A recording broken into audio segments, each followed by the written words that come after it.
Hi friends, welcome to Keshav memorial. ఈరోజు నేను మనకి పోలెమస్ చాప్టర్ నుండి సెకండ్ ఎక్స్ సిరీస్ ఎక్స్ప్లెయిన్ చేయబోతున్నాను. దాంట్లో ఫస్ట్ ఎక్స్ సిరీస్ మనకి కంప్లీట్ చేయడం జరిగింది. ఇందులో సెకండ్ ఎక్స్ సిరీస్ 2.2 అనేది నేను ఎక్స్ప్లెయిన్ చేయడం జరుగుతుంది. అందులో ఫస్ట్ సమ్లో మనకి 5 సమ్స్ ఉన్నాయి. ఫస్ట్ సమ్ ఏంటంటే find the zeros of the following quadratic polynomials and verify that relationship between the zeros and the coefficients. ఇక్కడ ఏమంటే మనకి క్వాడ్రాటిక్ ఈక్వేషన్స్ని ఫ్యాక్టర్స్ కట్టాలి, దాని తర్వాత వెరిఫై చేయాలి. అది మనకు వచ్చే ఫ్యాక్టర్స్ కరెక్టా కాదని వెరిఫై కూడా మనం చేసుకోవాలి. అందులో ఫస్ట్ సమ్ వచ్చేటికి x square minus 2x plus 8 x square minus 2x plus 8. దీని ప్రతి సమ్ని కూడా మనం ఈక్వల్ టు 0 కింద తీసుకోవాలి. ఈక్వల్ 0 తీసుకుంటే ఫస్ట్ టర్మ్ని చివర అంటే ఇక్కడ ఏవి లేకపోతే కోఎఫిషియంట్ 1 ఉన్నట్టు ఫస్ట్ టర్మ్తో కాన్స్టెంట్తో మల్టిప్లై చేసినట్లయితే 1 8 జా 8. 8కి ఫ్యాక్టర్స్ ఏముంటాయి మనకి 4 2 జా 8 లేదా 2 4 జా 8. 8 తీసుకున్నాం మనకి ఓకే, ఎందుకంటే ఇంట్లో సబ్ట్రాక్షన్ చేసినా ఎడిషన్ చేసినా మధ్యలో మిడిల్ టర్మ్ రావాలి. 4లో 2 తీసేస్తే 2 సరిపోతుంది. 4 2 జా 8 అంటే ఏ ఒకటి తీసుకున్నా మనకు సరిపోతుంది. X square minus 4x plus 2x plus 8 equal to 0. ఇక్కడ మనం -4 ఎంత తీసుకున్నాం అంటే మైనస్లో ఆన్సర్ రావాలి కాబట్టి పెద్ద నెంబర్ మైనస్ని తీసుకున్నాం. నెక్స్ట్ కామన్గా ఎక్స్ ఉంది, ఇందులో ఎక్స్ కామన్ తీస్తున్నాను. ఒక ఎక్స్ బయట పోతే ఎక్స్ ఉంది, ఇంకా ఇక్కడ ఎంత ఉంది మనకి 4 ఉంది. నెక్స్ట్ ప్లస్ ఇక్కడ 2 కామన్ తీస్తే ఎక్స్ ప్లస్ 4 ఈక్వల్ టు 0. ఇక్కడ నేను -2 తీసుకున్నాను, ఎందుకని మైనస్ ఇంటూ మైనస్ ఇక్కడ కూడా మైనస్ తీసుకోవాలి. మనం మల్టిప్లై చేసినట్లయితే సేమ్ మళ్ళీ అదే టర్మ్ రావాలి. -2 తీసుకున్నట్లయితే ఇక్కడ మళ్ళీ సేమ్ మనకి మైనస్ అనేది రావాలి. ఓకే, నెక్స్ట్ ఇక్కడ -8 ఓకే -8 ఓకే. ఇప్పుడు చూడండి +2 into 2 plus into minus minus 2 4 జా 8 సరిపోయింది కదా. మనకి ఈ విధంగా ఫ్యాక్టర్స్ రావాలి. ఈ 2 టర్మ్స్లో మళ్ళీ మనకి x - 4 అనేది కామన్ తీసుకున్నాను. ఇంకా మిగతాదే x + 2 equal to 0.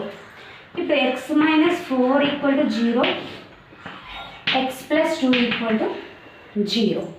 Okay, x is equal to అటు సైడ్ ట్రాన్స్ఫర్ చేస్తే +4, దీన్ని అటు సైడ్ ట్రాన్స్ఫర్ చేస్తే -2.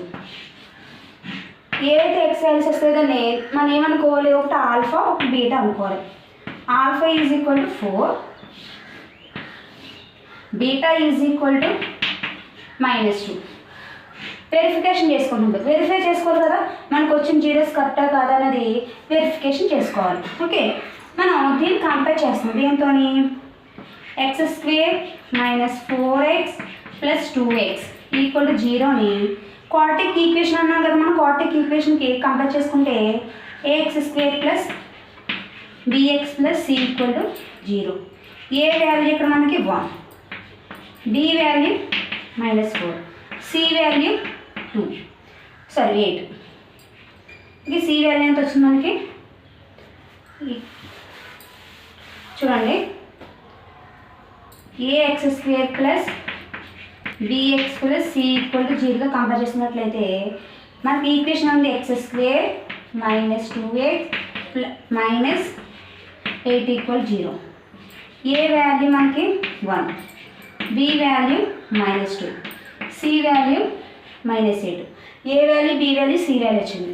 ఓకే, ఇప్పుడు కంపేర్ చేసుకుంటాం దేంతో sum of the zeros, sum of the జీరోస్తో కంపేర్ చేసుకుంటాం. సమ్ ఆఫ్ ది జీరోస్ అంటే మనకి alpha plus beta. Sum of the zeros అంటే alpha plus beta. Alpha plus beta అంటే -b/a -b/a.